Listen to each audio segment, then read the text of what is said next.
एवं प्रवर्तितं चक्रं नानुवर्तयति हयः अघायुरिन्द्रियारामो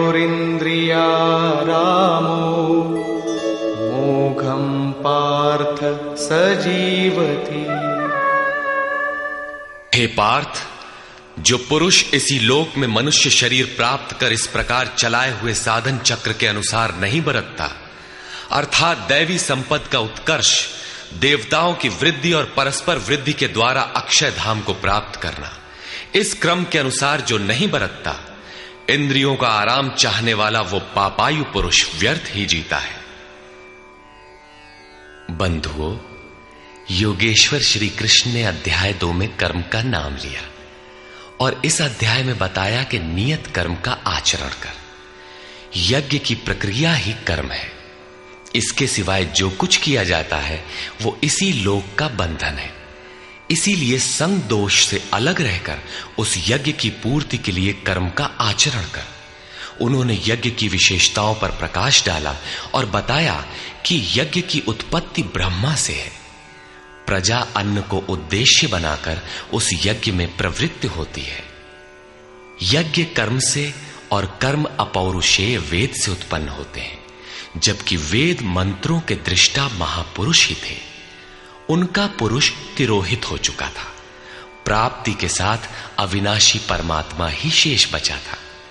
इसलिए वेद परमात्मा से उत्पन्न है। सर्वव्यापी परमात्मा यज्ञ में सर्वदा प्रतिष्ठित है। इस साधन चक्र के अनुसार जो नहीं बरतता, वो पापायु पुरुष इंद्रियों का सुख चाहने वाला है, व्यर्थ ही जीता है। अर्थात यज्ञ ऐसी विधि विशेष है जिसमें इंद्रियों का आराम नहीं है, अपितु अक्षय सुख है। इंद्रियों के संयम के साथ इसमें लगने का विधान है। इंद्रियों का आराम चाहने वाले पापायु हैं। अभी तक श्री कृष्ण ने नहीं बताया है कि यज्ञ है क्या, परंतु क्या यज्ञ करते ही रहेंगे या इसका कभी अंत भी होगा? इस पर योगेश्वर कहते हैं, यस्त्वात्मरतिरेव स्यात् आत्मतृप्तश्च मानवः आत्मन्येव च सन्तुष्टः तस्य कार्यं न विद्यते। परंतु जो मनुष्य आत्मा में ही रत, आत्मतृप्त और आत्मा में ही संतुष्ट है, उसके लिए कोई कर्तव्य नहीं रह जाता। यही तो लक्ष्य था। जब अव्यक्त सनातन अविनाशी आत्म तत्व प्राप्त हो गया तो आगे ढूंढे किसे? ऐसे पुरुष के लिए न कर्म की आवश्यकता है, न किसी आराधना की। आत्मा और परमात्मा एक दूसरे के पर्याय हैं। इसी का पुनः चित्रण करते हैं।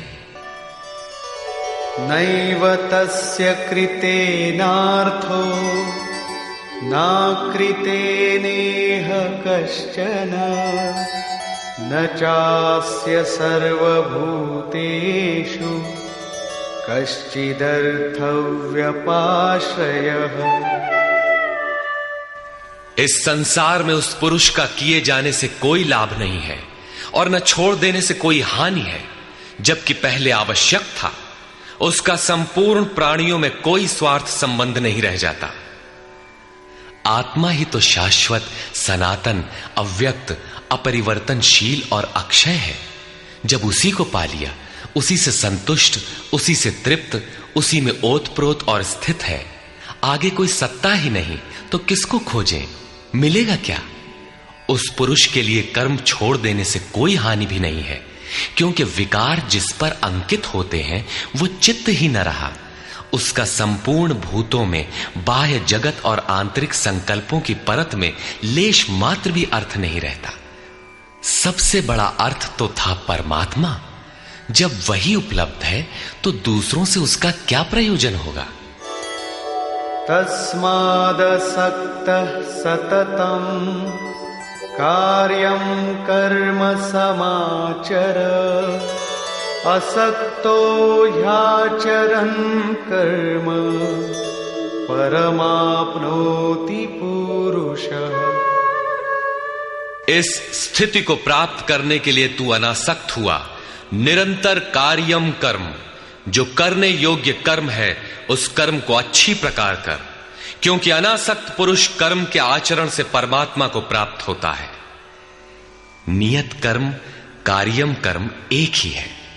कर्म की प्रेरणा देते हुए वे कहते हैं,